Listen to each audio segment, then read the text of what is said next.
Sir speaker ఇప్పుడు ఈ అసెంబ్లీలో మీ అసెంబ్లీకి సంబంధించి కానీ బడ్జెట్‌కి సంబంధించి ప్రభుత్వం 9 నెలల పాలనకు సంబంధించి అనేక వైఫల్యాల గురించి మీరు చెప్తా రావడం జరిగింది సార్ ఇప్పటివరకు.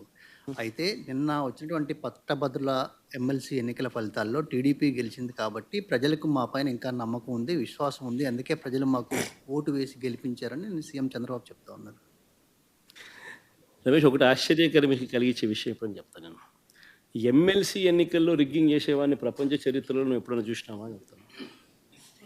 నేనైతే ప్రపంచ చరిత్రలో ఎమ్మెల్సీ ఎన్నికల్లో రిగ్గింగ్ చేసేవాడిని నా ప్రపంచ చరిత్రలో ఎవడు నేను చూడలా. ఒక చంద్రబాబు నాయుడు అనే వ్యక్తి మాత్రమే ఎమ్మెల్సీ ఎన్నికల్లో రిగ్గింగ్ చేసేవాడిని నేను చూసింది. అయినా కానీ శ్రీకాకుళంలో మాస్టర్లు బాగానే బుద్ధి చెప్పారు కదా. శ్రీకాకుళంలో మాస్టర్లు, గవర్నమెంట్ టీచర్లు, ప్రైవేట్ టీచర్లు అందరూ కూడా బాగానే బుద్ధి చెప్పారు కదా, గట్టిగా అర్థమయ్యేట్టుగా చెప్పారు కదా. ఎందుకంటే అక్కడ రిగ్గింగ్ చేయడం కష్టం. టీచర్లు వచ్చి కొట్లాడతారు, ఎందుకంటే వాళ్ళే బూతులు ఏజెంట్లు, వాళ్ళే బూతులు పోలింగ్ ఆఫీసర్లు, టీచర్లే. సో వాళ్ళ ఓట్లు వాళ్ళకి రాకుండా చేసినామని అంటే వాళ్ళంతా ఒప్పుకోరు. కాబట్టి అక్కడ యూనియన్స్ అన్నీ ఉంటాయి కాబట్టి చేయలేకపోయింది. గ్రాడ్యుయేట్ల దగ్గరికి వచ్చేసరికి ఎవడైనా అంతే అన్నట్టుగా అక్కడ కూడా రిగ్గింగ్ చేసినారు.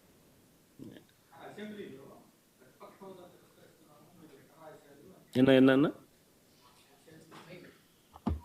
సార్ ఎల్బో అసెంబ్లీలో స్పీకర్ గారు ఈరోజు హౌస్లో కామెంట్ చేశారు, మీరు దేవుడు గారు లేదు పూజారిని వచ్చి అడుగుతున్నారని చెప్పి ఎల్ఓపి విషయంలో రూలింగ్ ఇచ్చారు సార్ ఈరోజు. మీకు ప్రతిపక్ష హోదా There's been a ruling stated by the speaker. What do you have to say on this? ఒకటి అందరూ గుర్తుపెట్టుకోవాల్సింది ఏంటనంటే, చంద్రబాబు నాయుడు గారు అనే వ్యక్తికి మేము ప్రతిపక్ష హోదా ఇచ్చాం. చంద్రబాబు నాయుడు అనే వ్యక్తిని మేము ప్రతిపక్ష హోదా ఇచ్చినాం. ఎక్కడా రూలింగ్ లేదు, ఎక్కడా దెర్ ఇస్ నో రూల్. నీకు ఇంతమంది శాసనసభ్యులు నీకు ఉండాలి, ఉంటేనే నీకు ప్రతిపక్ష హోదా ఉంటుంది అని ఎక్కడా రూలింగ్ లేదు. ఇన్ఫ్యాక్ట్ ఢిల్లీ అసెంబ్లీలో బీజేపీకి 3 అసెంబ్లీ స్థానాలు గతంలో. ఆప్ బీజేపీకి ప్రతిపక్ష హోదా ఇచ్చింది. మరి 79 స్థానాల బీజేపీ అక్కడ ఉన్న టోటల్ స్థానాలు ఢిల్లీలో 80 స్థానాలకు 77 స్థానాలు ఆప్ వచ్చి సంథింగ్ లైక్ దట్. బీజేపీకి 3 స్థానాలు ఉన్న ప్రతిపక్ష హోదా ఇచ్చినారు. సిమిలర్లీ మేము కూడా తెలుగుదేశం పార్టీకి కూడా 5 మంది శాసనసభ్యులు తెలుగుదేశం పార్టీ నుంచి పక్కన కూర్చుంటామన్నారు. మా వాళ్ళు అయితే ఇంకా లాగేసినామనంటే ఇంకా 10 మంది లాగుతామన్నారు. వద్దు లాగాకండి నేనే చెప్పాను, కానీ ప్రతిపక్ష హోదా నేనే ఇచ్చి ఇదే చంద్రబాబు నాయుడు చెప్పినా, నువ్వు మాట్లాడు స్వామి, ఎంతసేపు మాట్లాడతావు నువ్వు మాట్లాడు, నేను వింటాను, నేను విని నీకు సమాధానం చెప్తాను, నువ్వు మాట్లాడాలనేదే నా కోరిక, నువ్వేం అడుగుతావో అడుగు స్వామి అని చెప్పి నేను చెప్పిన అసెంబ్లీలో. కావాలంటే నా స్పీచ్లు వినండి, అసెంబ్లీలో నేను అన్న మాటలు. ఆయనకు నాకు మధ్య తేడా అది. ఏదైనా కానీ అసెంబ్లీ అనేది ఎందుకు జరుపుతూ ఉన్నాం?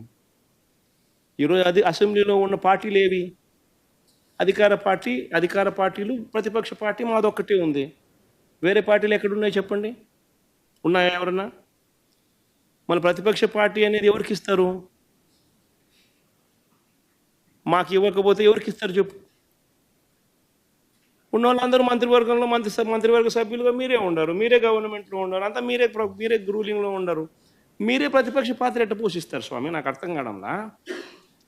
అధికార పార్టీ మీదే, ప్రతిపక్ష పార్టీ మీదే, డబుల్ యాక్షన్ ఇదేమన్నా? హీరో నువ్వే. అదే నేను చెప్పే స్వామి, 2 పాత్రలు డబుల్ యాక్షన్. ఒక పక్క నువ్వే కొడతానంటే ఈ పక్క నేనే కొడతానంటే ఎట్లా కుదురుతుంది స్వామి? అది ఉండేది ఈరోజు అసెంబ్లీలో 2 పార్టీలు ఉన్నాయి. వాళ్ళదంతా కలిపి అధికార కూటమి. ఉన్నోళ్ళంతా ఆ పక్క ఉన్నారు. ప్రతిపక్షం ఉండేది మా పార్టీ తప్ప వేరే ఏ పార్టీ ఉంది? వేరే ఏ పార్టీ లేదు. సో వేరే ఏ పార్టీ లేనప్పుడు ప్రతిపక్షం అనేది ఎవరికి ఇవ్వాలి? ప్రతిపక్ష పార్టీగా గుర్తింపు అనేది ఎవరికి ఇవ్వాలి? ప్రతిపక్ష పార్టీగా ఉన్న వాళ్ళకి ఇవ్వాలి. సో న్యాచురలీ ఆ పార్టీకి ఎంతమంది అన్నా ఎమ్మెల్యేలు ఉండని స్వామి, వాళ్ళకి లీడర్ అనేవాడు ఉంటాడు కదా. సో ఆ లీడర్ని ఏమంటారు? ప్రతిపక్ష నాయకుడని అంటారు కదా, వేరే పేరు ఏమన్నా అంటారా? సో ప్రతిపక్ష నాయకుడు అని చెప్పి నువ్వు ఎప్పుడైతే అంటావో అప్పుడు ఏంది, దాని అర్థం ఏంది? లీడర్ ఆఫ్ ది హౌస్కి ఎంతసేపు మైక్ ఇవ్వాలనో అంతేసేపు దాని తర్వాత స్థానంలో ప్రతిపక్ష పార్టీ నాయకుడికి ఇవ్వాలి. ఎందుకు ఇవ్వాలి? ఇవన్నీ చెప్తాడు కాబట్టి. ఇవన్నీ అవతల ప్రతిపక్ష పార్టీ చెప్పినప్పుడు నువ్వు రిపేర్ చేసుకోవాలి కాబట్టి. అది గవర్నమెంట్ చేయాల్సిన డ్యూటీ కాబట్టి, పని కాబట్టి. కానీ ఇక్కడ ఏం జరుగుతూ ఉంది?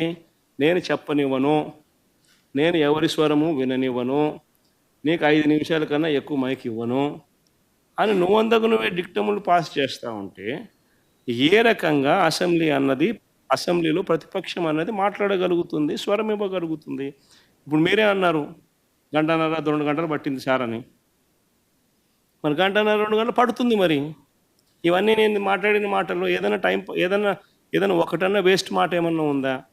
బడ్జెట్కి సంబంధించిన డాక్యుమెంట్సే చూపించినాను, బడ్జెట్కి సంబంధించిన అంశాలే ప్రస్తావించినాను. మరి టైం పడుతుంది. మరి ఇంక పట్టుకోకుండా ఎట్లుంటుంది చెప్పు? మరి వినాలా?